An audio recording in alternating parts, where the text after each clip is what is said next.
Hello guys, welcome back to my YouTube channel Q&A all doubts and answers. आज हम discuss करने जा रहे हैं फिर से इंडियन पॉलिटी से रिलेटेड सम क्वेश्चंस, और ये इंडियन पॉलिटी के फंडामेंटल ड्यूटीज टॉपिक के अंदर आते हैं। आज हम डिस्कस करने जा रहे हैं 19 questions related to fundamental duties. तो चलिए शुरू करते हैं बिना टाइम गवाए आज की वीडियो। उससे पहले आप चैनल पर नए हो तो चैनल को सब्सक्राइब कर लीजिए और बेल आइकन को प्रेस कीजिए चैनल में नए नए वीडियोज़ की नए नए क्वेश्चंस टॉपिक्स डिस्कस करने के लिए मेरे साथ। तो चलिए शुरू करते हैं आज की वीडियो फंडामेंटल ड्यूटीज से रिलेटेड 19 क्वेश्चन।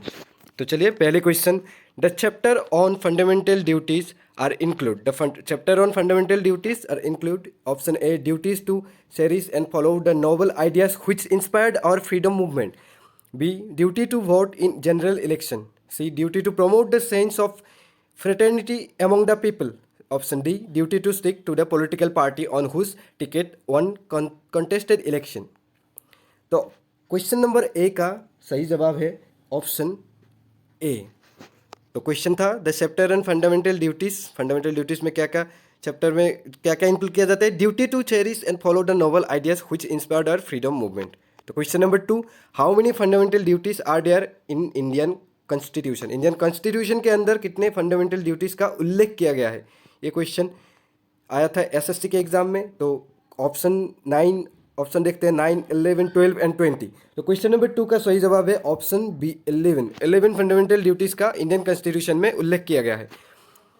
और question number 3, by which amendment act the fundamental duties of citizen are included in Indian constitution, कौन से अमेंडमेंट के तहत fundamental duties of citizen are included in Indian constitution. तो option है 42nd amendment act, 44th, 56th and 73। ये बहुत सारे exam में आया, आप लोगों को नीचे देखने को मिला है। तो क्वेश्चन नंबर 3 का सही जवाब है ऑप्शन ए 42nd अमेंडमेंट एक्ट। फिर आते हैं question number 4, right to education act 2002 was introduce to help which of the following group of society. Right to education act, ये इसका ऑप्शन देखते हैं। ऑप्शन है children of age of 6 to 14 years, college going teenagers, all adults who could not get formal education, those who are interested in technical education, female students studying senior secondary school. ये United bank of India 2010 के exam में आया था। तो question number 4 का सही जवाब है option A, children of age group of 6 to 14 year. फिर आते हैं question number 5, consider the following statement, there are 11 fundamental duties laid down in the Constitution of India for every citizen of India. Option 2, there is no provision in the Constitution of India for direct enforcement of the fundamental duties. 3, one of the fundamental duties of every citizen of India is to cast his or her vote in general or state elections so as to maintain a vibrant democracy in India. Which of the statement given above is correct are correct. तो इसमें से option में दिया गया है 1 and 2, 2 only, 2 and 3, 3 only. इन तीनों में से कौन से स्टेटमेंट सही है। तो क्वेश्चन नंबर 5 का सही जवाब हो गया ऑप्शन ए 1 और 2 में था 11 fundamental duties laid down in the constitution of India. ये हमने इसलिए पहले बार एक क्वेश्चन में देखा था, तो एक तो सही हो गया। There is no provision in the constitution of India for direct enforcement of the fundamental duties, तो ऑप्शन ए सही है। तो फिर देखते हैं question number 6, in which of the following years the fundamental duties have been added to the existent fundamental rights in the constitution of India. Option है 1965, B 1976, 1979 और 1982। ये सीडीएस के एग्जाम में आया था। तो क्वेश्चन नंबर 6 का सही जवाब है ऑप्शन बी 1976। फिर आते हैं question number 7, the 42nd amendment act has incorporated into the constitution of India a new chapter on administration of union territories, formation of India state councils, fundamental duties or none of the this। फिर question number 7 का सही जवाब होगा option C fundamental duties. फिर question number 8, by what term the 10 commandments of 42nd constitution of India act are called, fundamental rights, fundamental duties, panchayat raj principles, directive principle of state policy. तो question number 8 का भी सही जवाब है option B fundamental duties. फिर आता है question number 9, which of the following is the fundamental duty in India. Option A separation of judiciary from executive, option B to value and preserve the rich heritage of ours composite culture, option C free and compulsory education for children, option D abolition of untouchability. तो question number 9 का सही जवाब है option B to value and preserve the rich heritage of our composite culture. फिर आते हैं question number 10, which of the following is correctly match, इसमें से कौन सा करेक्टली मैच है। ऑप्शन देखते हैं, ऑप्शन ए में दिया है आपका part 2 of the constitution is fundamental rights, option B part 3 of the constitution is citizenship, option C part 4 A of the constitution fundamental duties and part 5 of the constitution is directive principle of state policy.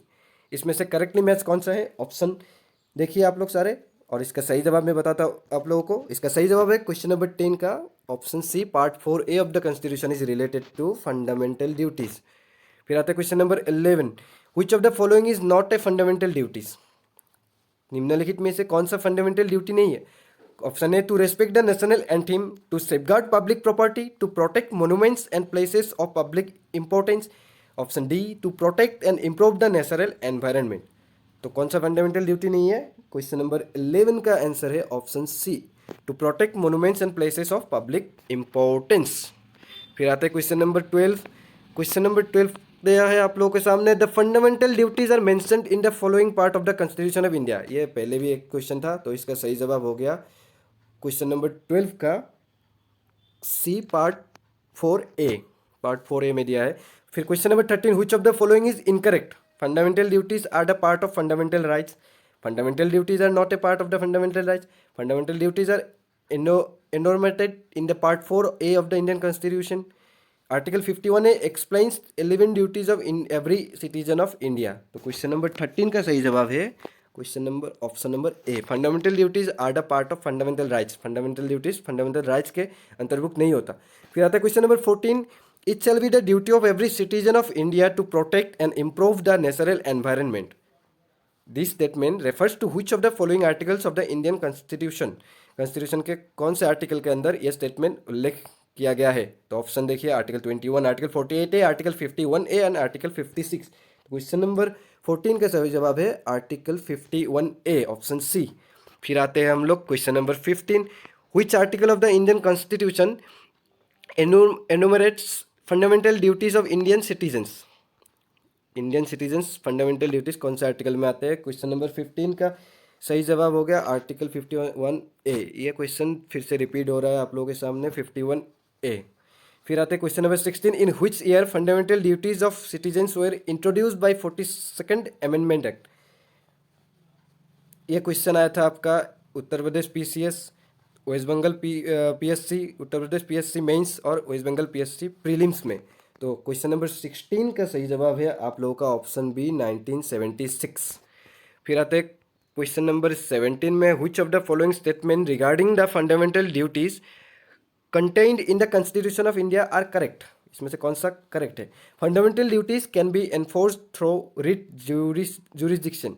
Fundamental duties have formed a part of the Constitution of India since its adoption. Fundamental duties have become a part of the Constitution of India in accordance with the recommendations of the Swarna Singh Committee.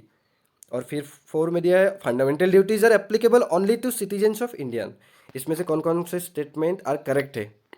तो question number 17 का सही जवाब है option D, 3 and 4 are correct. 3 and 4 में क्या क्या दिया आप लोग देखिए एक बार, fundamental duties have become a part of the constitution of India in accordance with the recommendation of Swaran Singh committee. फिर है question point 4, fundamental duties are applicable only to citizen of India. ठीक है, क्वेश्चन नंबर 18 देखते हैं, under the constitution of India which one of the following is not a fundamental duty. इसमें से कौन सा फंडामेंटल ड्यूटी नहीं है। फिर देखते हैं option, to vote a public election, to develop the scientific temper, to safeguard public property, to abide by constitution and respect its ideals. तो क्वेश्चन नंबर 18 का सही जवाब है आपका option A, to vote in public election. ये fundamental duty नहीं है। फिर आते क्वेश्चन नंबर 19, जो लास्ट क्वेश्चन है आज के वीडियो का, which of the following is are among the fundamental duties of citizen laid down in the Indian constitution. Question same है, बस ऑप्शन अलग अलग दिए हुए। तो ऑप्शन देखते हैं इसका, to preserve the rich heritage of our composite culture, to protect the weaker sections from social injustice, 3 to develop the scientific temper and spirit of inquiry. फिर 4 में दिया है, to strive towards excellence and in all spheres of individual and collective activity.